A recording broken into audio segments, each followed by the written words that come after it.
The men of Athens. How you have been affected by my accusers, I cannot tell.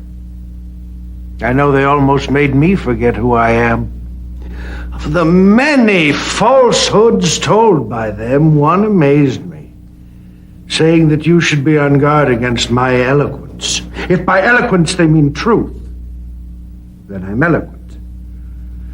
But I am an old man appearing in a court of law for the first time. So please think only of the truth of my words, not their awkwardness. Anytus and his associates are dangerous to me. But far more dangerous to me are the others, the ones who began accusing me when you were children and long ago took possession of your minds with their lies. They claim I'm a student of natural science and refer to a comedy by Aristophanes in which a man called Socrates talks nonsense, or they liken me to those who teach for money and instruct on how to make the worst cause appear the better. If you have ever heard me hold forth on these matters, I ask you to speak out now. A friend of mine, who most of you knew, Chaerephon, once went to the oracle at Delphi. When I heard that, I asked myself, what can the god mean? For I know I have no wisdom, yet can gods lie? I thought, if I can find a man wiser than myself, surely no great task, then the oracle is mistaken. So I went to a politician with a reputation for wisdom. But when I spoke with him, I could not help thinking that he wasn't really wise at all, no matter what people said. I tried to explain that to him, but he became irritated with me. I thought, well, neither of us knows anything really beautiful or profound, but at least I am better off than this fellow, because he knows nothing and thinks he knows everything, while I know nothing. So I went from one person to another in search of a wise man. This inquiry, men of Athens, has made me many enemies, but it has led me to believe that only the gods are wise. And the oracle used my name by way of illustration. What he meant is he is wisest who, like Socrates, knows that his wisdom is worth nothing. And what my enemies will never admit is that they're really angry because their pretense of knowledge has been shown up. Meletus, you good man and true lover of your country, rise. Let me ask you a question. You think much about the improvement of youth. I do. Tell the jurors, then, who are the improvers of youth?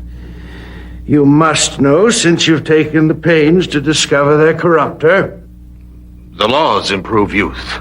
But who knows the laws? The jurors. They're able to instruct and improve youth? They are. All of them, or only some? All of them. By Hera, that's good news. There are plenty of improvers. How about the people watching the trial today? They are also improvers. And the members of the Athenian assembly, do they improve or corrupt? Improve. Evidently, every Athenian improves and elevates youth, while I alone corrupt them. Is that what you affirm? I strongly affirm that you are their corrupter. What about horses, Meletus? Takes an expert trainer to bring out the best in a horse, yet you claim an entire city can train our youths while only I corrupt them. This is the word playing of a sophist. As to the other part of your indictment, you say that I refuse to recognize the gods of the state. Does this mean that I do not believe in gods at all?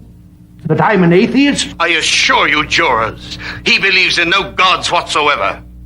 Yet your charge also claims that I'm guilty of introducing new divinities of my own. You claim that I'm guilty both of believing in gods and not believing in gods. Can a man believe in human affairs and not humans, or horsemanship and not horses, or flute playing and not flute players? Surely you jest,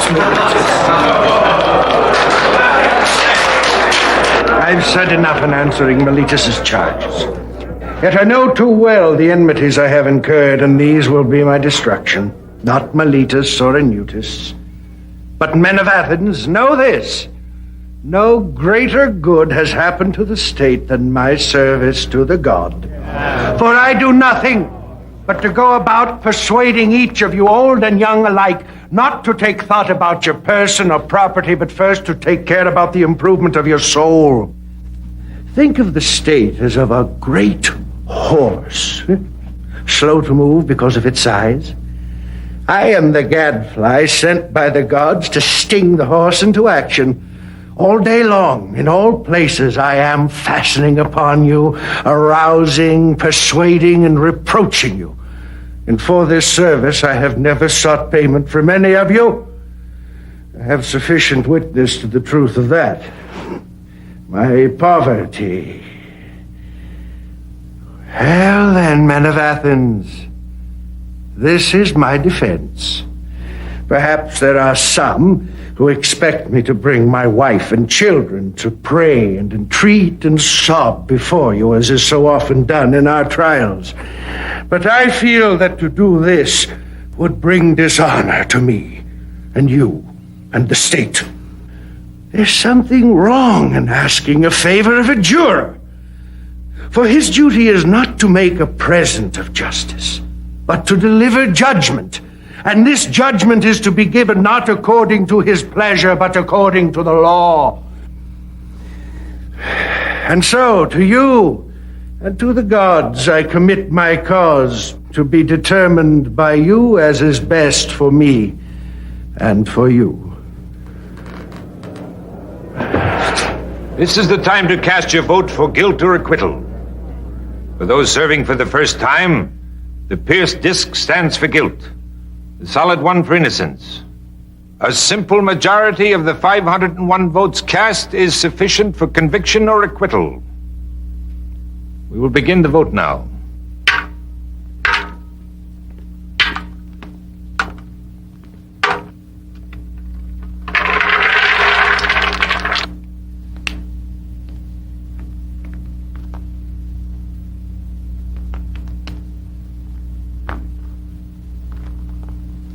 Do you have a tally?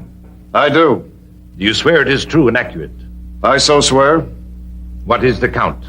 Against Socrates, 263. For Socrates, 234. 4 abstentions.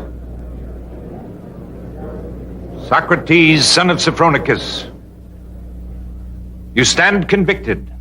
The vote is available for inspection. The penalty requested is death.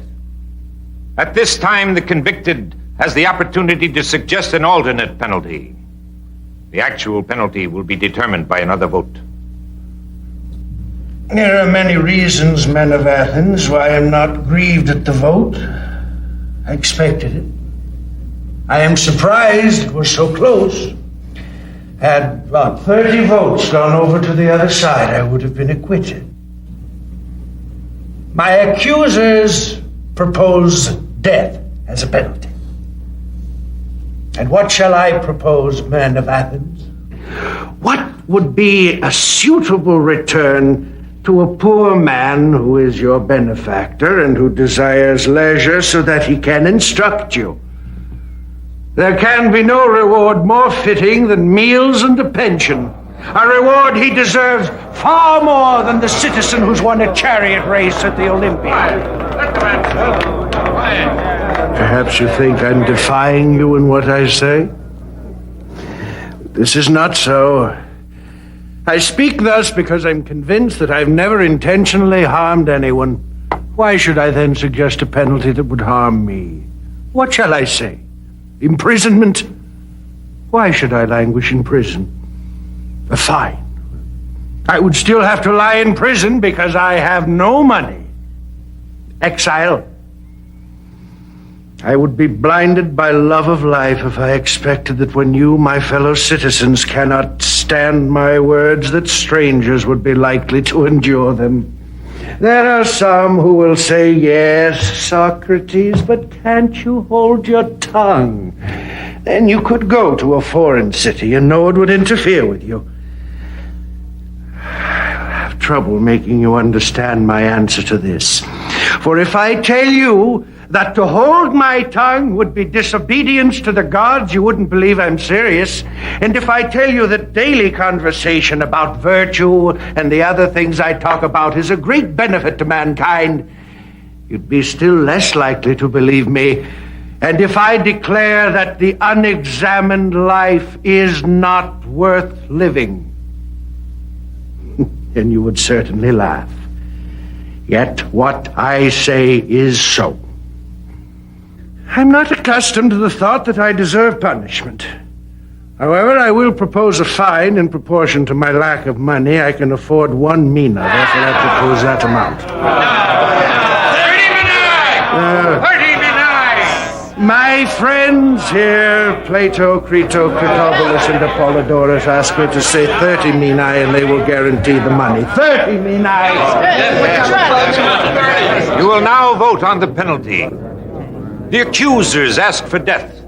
The convicted, if I interpret him correctly, requests a fine of 30 minae, for which his friends will stand surety.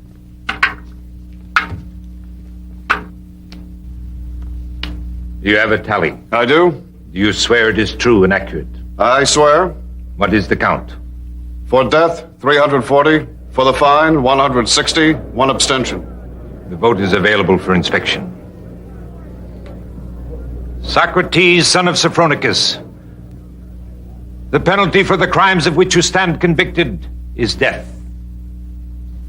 And so the hour of departure has come, and we go our separate ways.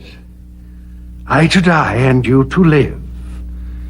Which is better? God alone knows.